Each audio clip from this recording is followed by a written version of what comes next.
তো ওয়ার্ডেনের সাথে কথা বলে এটা ঠিক হলো যে যখন চুলকানি পিজিতে রিটার্ন আসবে তখন ওকে নিয়ে বসা হবে, এইসব নিয়ে কথাবার্তা। যখন সন্ধ্যার দিকে চুলকানি রিটার্ন আসলো তখন আমরা সবাই গেলাম ওর রুমে যাওয়ার পরে ওয়ার্ডেন ওকে এই সব কিছু বললো যে কি হচ্ছে না হচ্ছে, ওর নামে এরকম কমপ্লেন এসছে, কি হবে। তো চুলকানি তো সবার আগে সব কথা ডিনাই করলো, একটা আলাদাই হাঙ্গামা হলো সেখানে যে না ও কিছু করেনি, ও নতুন আসছে বলে ওকে আমরা সবাই মিলে কর্নার করে দিচ্ছি বা কিছু এরকম কোনো কিছু। তো আমরা তখন ডিমান্ড করলাম না যে না আমরা চুলকানি যে রুম আছে সেটা সার্চ করবো, দেখবো সেটা খুঁজে পাই কি না পাই।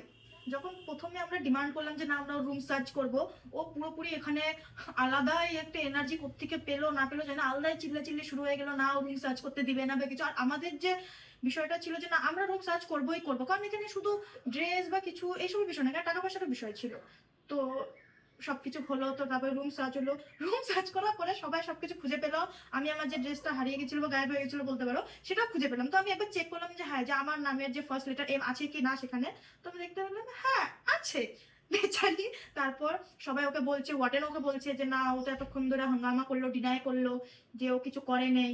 তো তারপর তো আর বেচারি ডিনাই করতে পারছে না। তো ওয়ার্ডেন তারপরে ওর ফ্যামিলিকে ফোন করলো, পুরো ঘটনাটা বললো যে ওনাদের গুণধর মেয়ে চুলকানি এইসব কাজ করেছে পিজিতে।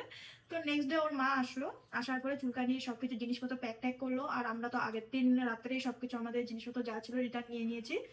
তো প্যাক ট্যাক করে ওর মা চুলকানিকে নিয়ে চলে গেল পিজি থেকে। তো দ্যাটস ইট, আজকের স্টোরিটা এটুকুনি ছিল। আবার দেখা হচ্ছে তোমাদের সাথে নেক্সট ভিডিওতে। Bye bye.